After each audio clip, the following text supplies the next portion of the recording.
It's been another month now, so what progress do I have to show you in Drawabox? To be honest, not a lot. This is going to be a lot shorter of a video than last time because I've basically been spending the entire month doing the 250 box challenge, and I'm not even halfway done yet. Let's take a look.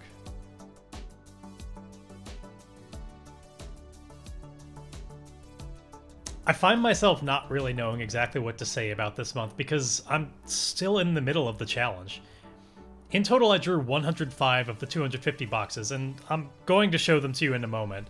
But not being even halfway done, I feel like it's too early to tell you how I did. How was my progress? Well, it depends on the day.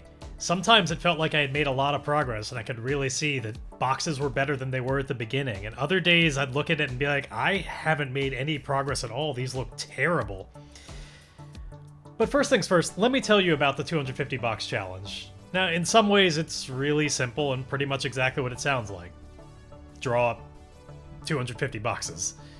More specifically, though, you need to draw boxes in 3-point perspective from all kinds of different angles, doing your best to properly plan and place the lines such that the different lines all converge to the same point to the best of your ability. You have to draw through the boxes, meaning drawing it in this manner of X-ray view so that we see every edge and how it converges.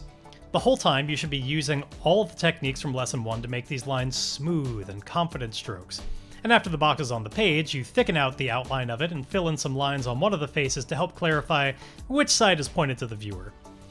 Then you go in with a ruler and a different color and see how the lines actually converged and where there were mistakes. If you're me, this whole process takes a long time. A lot longer than I expected, honestly. One page of 5 boxes, like this one, usually takes me somewhere close to an hour to complete. I try to be really careful because I think back to this assignment and how easy it is for lines to be nowhere near converging to a vanishing point. And so I try really hard to take my time and really think about what I'm doing. But as I said before, some days just work out a lot better than others. Some of these first boxes I drew really look pretty whack. I seem to have regular problems with making boxes that were more like trapezoids, often having lines that would converge as they got closer to the viewer rather than farther. The good news is that much as my results still definitely vary today, I don't seem to struggle with these particular issues anymore, or at least not nearly as noticeably. Other than that though, honestly, I feel like my boxes are kinda win some, lose some. I think generally they're getting cleaner and better, but the difference can be subtle. And sometimes I'll still get a box with a line like this that's just like nowhere near the other lines. It's a terrible feeling when you start checking your work, feeling like you did a decent job, and then you draw a line that just shoots off away from all the others like this. Thankfully, at this point, one point of progress I can talk about is that usually I'll notice that a line is terrible before I check my work. I'll usually be looking at the paper and going, oof, that one is going to be rough. That probably doesn't sound like much, but it wasn't so true in the beginning, so it's progress you can expect to make over the course of this challenge. I've gone through some different techniques over the course of this challenge, and I'm still not quite certain what I want to stick with. There was a brief period where I would try to not even think about the vanishing points, just try to make the marks where I thought they would look right.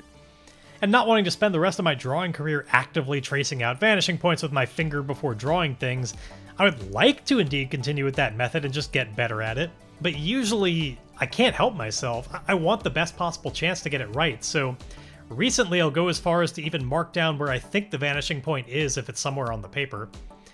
As you might expect, it does tend to help, though not always as much as you'd think.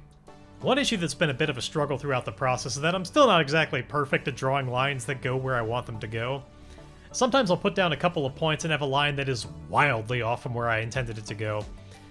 I'm supposed to just let that go, not try to cover it up or redo it or anything like that, but I'll admit I have often redone lines like that, either immediately or when thickening the outline after the box is done. And if I don't, I'll still check my work based on where the points were on the page, not where the lines were.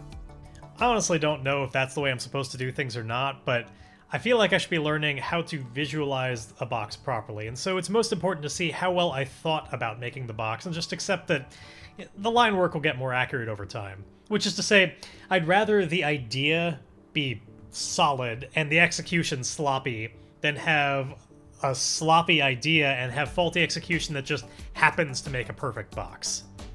Now, I haven't shown you quite everything I worked on over the course of this month. While I did not hit the 50% rule or even really get all that close to it, I did spend some time drawing things that weren't part of the 250 box challenge. Not a lot of drawings, but I do have a couple things to show you. This first one I'm most proud of, and it's because I kept going back to it day after day to keep adding in more details. A couple of things that are outside of my comfort zone on this one. First off, drawing an unfamiliar head shape and doing it from behind at that. I don't usually do either of those things, and I'm reasonably happy with how it came out.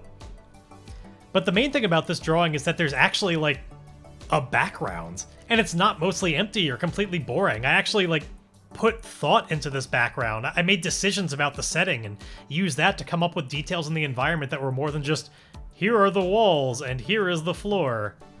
Now, the truth of this one and why there's so much more detail than my usual drawings is that I just really didn't want to draw any more boxes. So every day I would come back and I would just keep adding more elements to this drawing, because as long as I was working on this one, I didn't have to go back to my homework. Now, the good news is that, I was really enjoying that process, and that's what it's all about. Here's another thing I drew that isn't quite as notable. Whereas the last one was something I really felt like drawing because I wanted a break from all the boxes, this one is definitely more of a, I should try to 50% rule more, I better draw something else. So, you know, here's a weird clown cat and some dude. I remember I was trying to make the hairstyle look like some character I was looking at on TV, though I can't remember who it was. I remember that it didn't really look all that similar, though. Also, both of these little sketches are a lot more like the usual crap I do, so I feel a lot more whatever about them. This challenge has definitely been a grind. The fact that not even counting warm-up time, which I now do always warm up, I've gotten a lot better about that, but not even counting warm-up time, it can take me an hour to do a page, means I usually just do one page a day, and sometimes not even that. See, last time around, I really looked forward to my draw box time. I actively enjoyed a lot of the exercises and homework I was doing, but this time, it just kind of felt like a lot of work, and that's definitely why I'm not even halfway through the challenge. But I am going to keep going, and I'm going to try and pick up the pace and reach the end before the next video. That's kind of my new secondary challenge for myself. So now it's not only a test of my drawing skills, but also a test of my time management and my patience and just sticking to it every single day. That's my hope. But that's all I've really got to say for now. I'm curious to hear from you, though. If you've ever done the 250 box challenge, do you have any advice you can give me? How did you approach it? How did it go for you?